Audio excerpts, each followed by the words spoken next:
শুরু হলো 3 দিনের হটি ফুড ফেস্টিভ্যাল। শনিবার নেতাজি ইন্ডোর স্টেডিয়ামে শুরু হলো হটি ফুড ফেস্টিভ্যাল 2024। এই ফেস্টিভ্যালে কালিম্পং, পূর্ব মেদিনীপুর, জলপাইগুড়ি, শিলিগুড়ি, হুগলি, বর্ধমান সহ সব জেলা থেকে বিক্রেতারা অংশগ্রহণ করেছে। মোট 75টি স্টল আছে। সুফল বাংলা, খাদ্য প্রক্রিয়াকরণ, শিল্প ও উদ্যান পালন বিভাগ, আনন্দধারা, চিনকোনা অধিদপ্তর এবং রাজ্যের কৃষিজাত পণ্যের সম্ভার থাকছে ফেস্টিভ্যালে।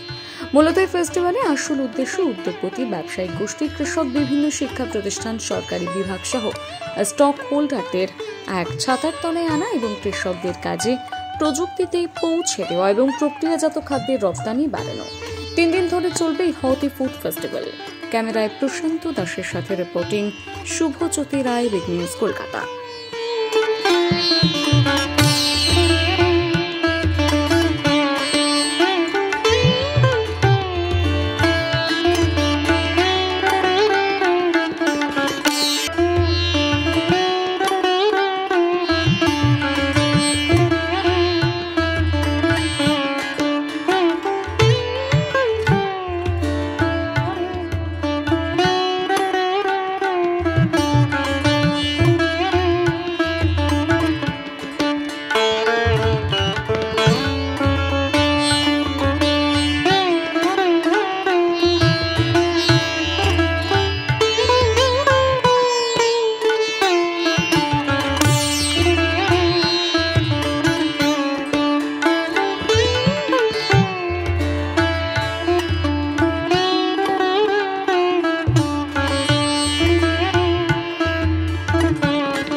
মেলার উদ্দেশ্য হচ্ছে যে যেই এত প্রগতি হচ্ছে আমাদের উদ্যান পালনে আওতায়, যে শাকসবজির, আপনারা জানেন পশ্চিমবঙ্গ এখন ভারতের শীর্ষে।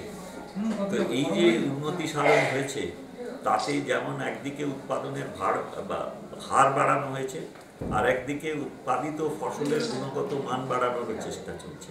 অনেক নতুন প্রযুক্তি ব্যবহার করছেন আমাদের কৃষক, যারা এই ব্যবহার করার পক্ষে সহায়তা করছেন, সবসময় নতুন নতুন দিক খুলে দিচ্ছেন। তারা এই মেলার মাধ্যমে প্রদর্শিত করছেন যে কি কি করা সম্ভব, পশ্চিমবঙ্গে কি কি হচ্ছে, এবং তার ফলে যারা কৃষক তারা লাভবান হচ্ছেন, তারা জানতে পাচ্ছেন। তাদের কোনো অসুবিধে বা মনে প্রশ্ন থাকলে তার সংশয় দূর করছেন। সরাসরি আমাদের আধিকারিক যারা বিশেষজ্ঞ আছেন তাদের সরাসরি প্রশ্ন করছেন। আর যারা সম্ভাব্য উপভোক্তা তারাও এখানে দেখতে পাচ্ছেন যে কি কি ধরনের জিনিস আজকে পশ্চিমবঙ্গে হচ্ছে এবং কোথায় গেলে তারা কোন জিনিসটা পাবে। তো এই হচ্ছে মূল উদ্দেশ্য, যাতে উপভোক্তা এবং যারা উৎপাদক এবং যারা এদের অভিজ্ঞ সব আমাদের বিশেষজ্ঞ রয়েছেন এবং অধিকর্তারা রয়েছেন, যারা সব কিছু সমন্বয় একটা করছেন এবং উৎপাদনের হার বাড়ানো, উৎপাদনের মান বাড়ানো, নতুন নতুন সম্পদ এখানে যাতে পশ্চিমবঙ্গে সৃষ্টি করা যায়, কৃষিক্ষেত্রে উদ্যান পালনের নতুন নতুন অনেক ফসল এখানে উৎপাদিত হচ্ছে। ড্রাগন ফ্রুট, এই দেখলাম আপনার অ্যাভোকাডো, তারপরে আগে হতো না আমাদের এখানে ওই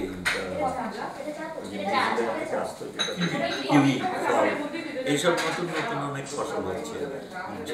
আপনার লাল বাঁধাকপি, রঙিন ফুলকপি এখন কমার্শিয়ালি মানুষ উৎপাদন হচ্ছে এবং সেগুলো এখানে অনেক। আমি তো কয়েকটা বলবো, তবে আমাদের যেগুলো চিরচারিত বৈশিষ্ট্য সেগুলো আমরা বাঁচিয়ে রেখেছি, যেগুলো আমাদের উপভোক্তারা চায়।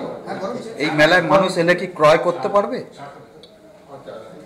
সেটা যারা এখানে আসছে তাদের ভেতরে যদি যথেষ্ট সরবরাহের ব্যবস্থা করে থাকেন নিশ্চয়ই ক্রয়।